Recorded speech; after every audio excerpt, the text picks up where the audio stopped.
semuanya dalam keadaan sehat dan dalam lindungan Allah Subhanahu wa Ta'ala. Pada hari ini kita akan belajar tentang sistem koordinat yang terbagi menjadi dua bagian, yaitu kita akan belajar posisi titik dan juga posisi garis.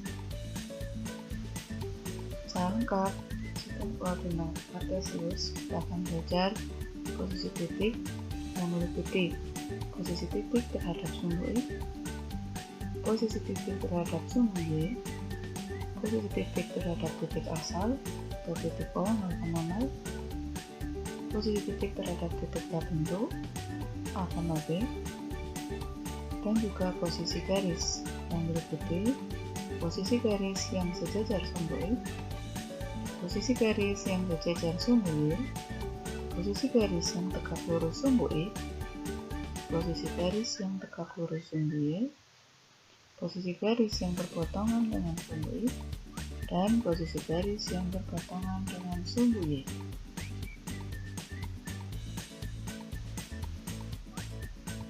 Pertama, kita akan belajar posisi titik terhadap sumbu X dan sumbu Y. Perhatikan gambar bidang koordinat berikut. Ada beberapa titik yang terdapat di gambar ini, yaitu titik A sampai dengan titik H. Nah, bagaimana cara menentukan posisi titik A, B, C, D, E, F, G, dan H terhadap sumbu X dan sumbu Y? Kita lihat. Ya, perhatikan titik A. Kita lihat titik A itu berjarak 4 satuan terhadap sumbu X, berada di atas sumbu X dengan jarak 4 satuan. Kita lihat jarak dari sumbu Y. Ya, titik A berjarak 2 satuan dan terletak di sebelah kanan sumbu Y. Nah, bagaimana menentukan koordinat titik A? Nah, jika posisi suatu titik berada di atas sumbu I, maka jarak untuk posisi tersebut bernilai positif untuk koordinat Y. Kebalikannya, jika posisinya berada di bawah sumbu X, maka jaraknya untuk nilai Y yang bertanda negatif. Nah, jika di sebelah kanan sumbu Y, maka jaraknya untuk nilai X yang positif, dan jika posisinya di sebelah kiri sumbu Y, maka untuk nilai X dengan tanda negatif. Nah, karena titik A itu berada di atas sumbu X 4 satuan, di atas berarti Y positif, Y-nya 4, dan berada di sebelah kanan Y, di sebelah kanan Y berarti untuk X positif, X-nya 2, maka koordinat titik A adalah 2,4.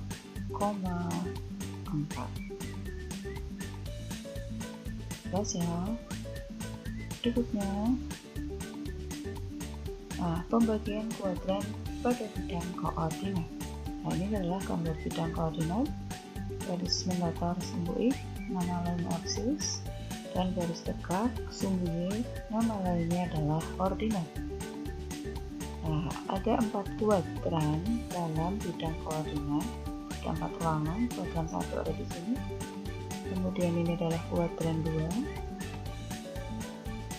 Nah, di sini ada kuadran 3 dan paling bawah kuadran 4. Jadi perputaran berlawanan dengan arah jarum jam dari kuadran 1 ada di sini, kuadran 2, kuadran 3, dan kuadran 4.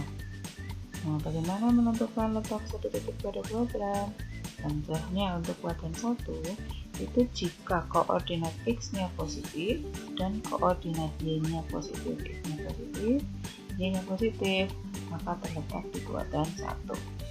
Nah, jika X-nya negatif, Y-nya positif, terletak di kuadran 2. Jika X-nya negatif dan Y-nya juga negatif, maka titik tersebut berada di kuadran 3.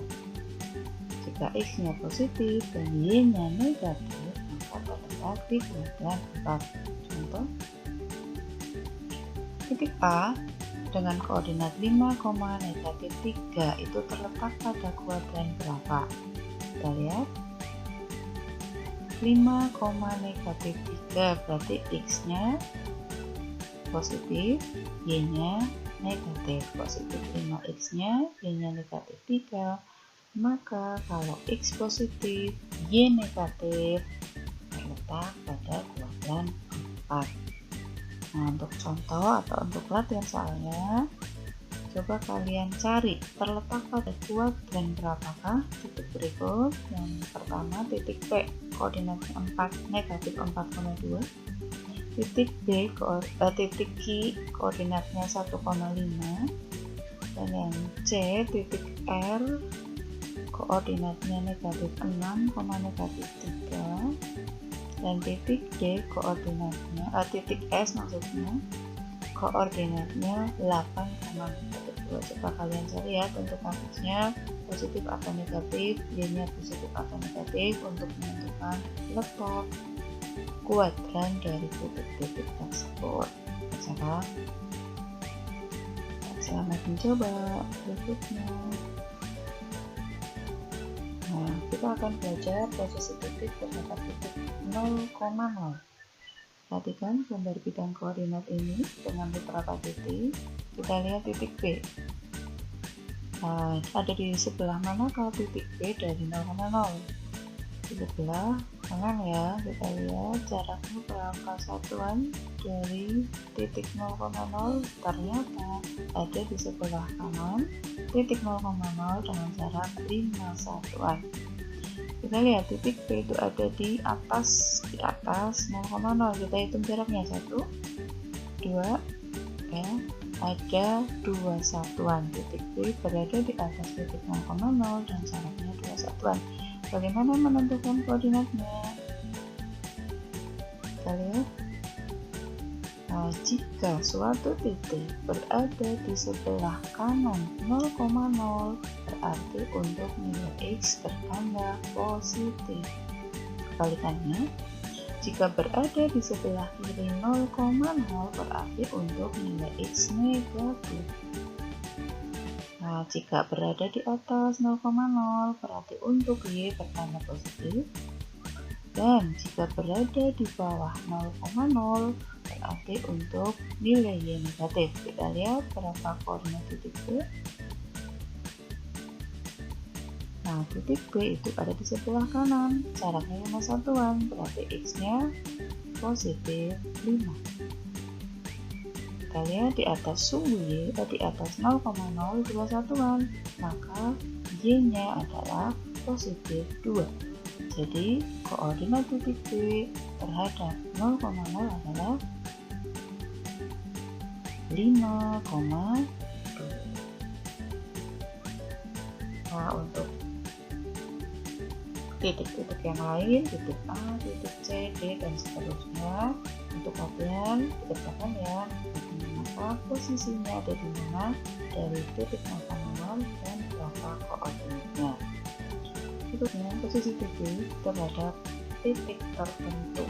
Nah, kita lihat bagaimana cara menentukan posisi titik C terhadap titik A. Nah, titik C itu ada di sebelah mana titik A? Ada di sebelah kiri. Kita hitung berapa satuan dari titik A ke kiri. 1, 2, 3, 4, 5. Ternyata titik C itu terletak di sebelah kiri titik A dengan jarak 5 satuan. Dan kita lihat titik C itu ada di atas titik A. Kita hitung berapa jaraknya? Nah, ternyata titik C itu berada di atas titik A dengan jarak 1 satuan. Maka koordinatnya berapa? Di sebelah kiri, berarti X-nya negatif. Jaraknya 5 satuan, maka X-nya negatif 5. Ada di atas titik A, ada di atas, berarti untuk Y-nya positif. jaraknya satu satuan, maka Y-nya sama dengan 1. X-nya negatif 5, Y-nya 1, maka koordinat titik C terhadap titik A adalah negatif 5,1. Nah, bisa dengan rumus? Bisa, mari kita lihat bagaimana kalau dengan rumus. Dengan rumus, untuk menentukan koordinat titik C terhadap titik A, caranya itu koordinat titik C kita kurangi dengan koordinat titik A. Titik C itu negatif 3,5, berarti XC-nya negatif 3, YC-nya 5. Titik A koordinatnya 2,4, berarti XA-nya 2, YA-nya 4. Kita hitung ya. Nah, XC dikurangi XA berarti negatif 3 dikurangi 2. YC dikurangi YA berarti 5 kurangi 4. Negatif 3 dikurangi 2 hasilnya negatif 5. 5 dikurangi 4 hasilnya 1. Maka koordinat titik C terhadap titik A adalah negatif 5,1. Nah, untuk latihan kalian tentukan ya posisi titik F yang ada di gambar ini terhadap titik E. Nah, titik F ada di sebelah mana titik E? Kanan atas, kanan bawah, kiri atas, atau kiri bawah dari titik E. Kemudian kalian hitung berapa jaraknya. Dari posisi dan jarak kalian tentukan koordinatnya. Berapakah titik F terhadap titik A? Selamat mencoba ya. Berikutnya ya, kita akan belajar posisi garis.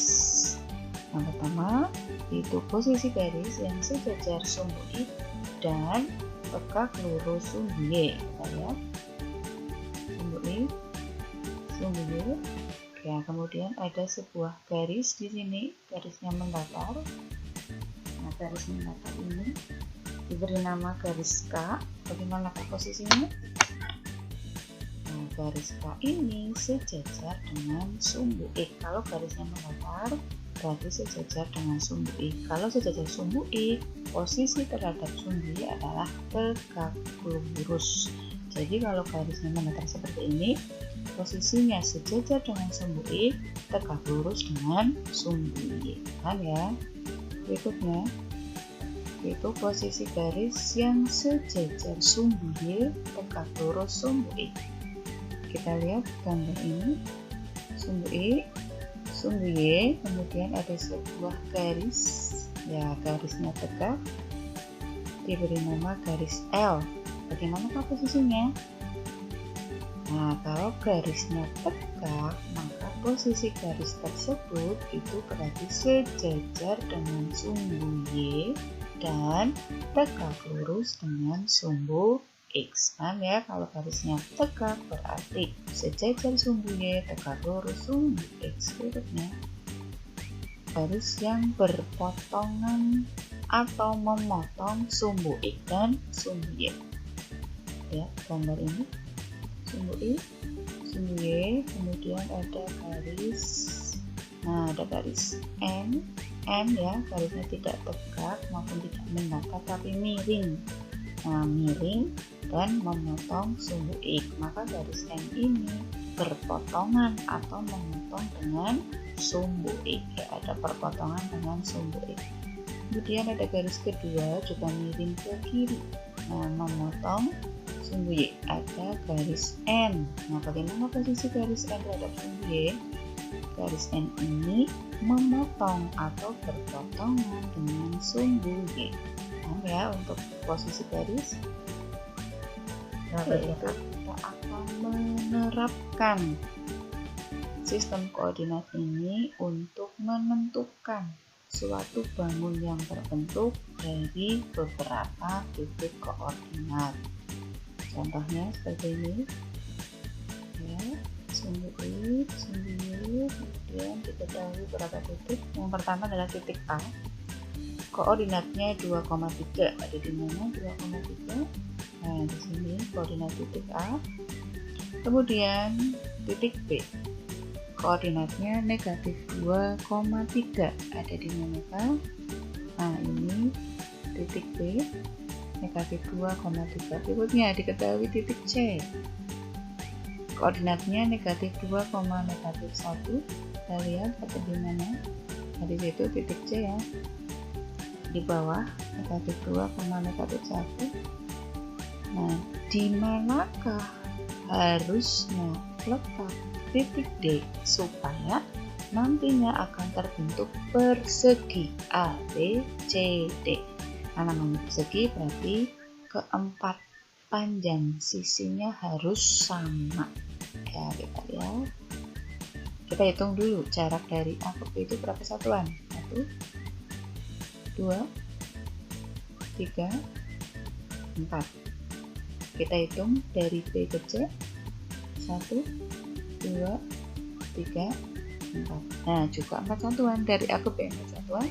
Dari B ke C 4 satuan. Berarti untuk titik D nanti harus berjarak 4 satuan dari C dan 4 satuan dari A.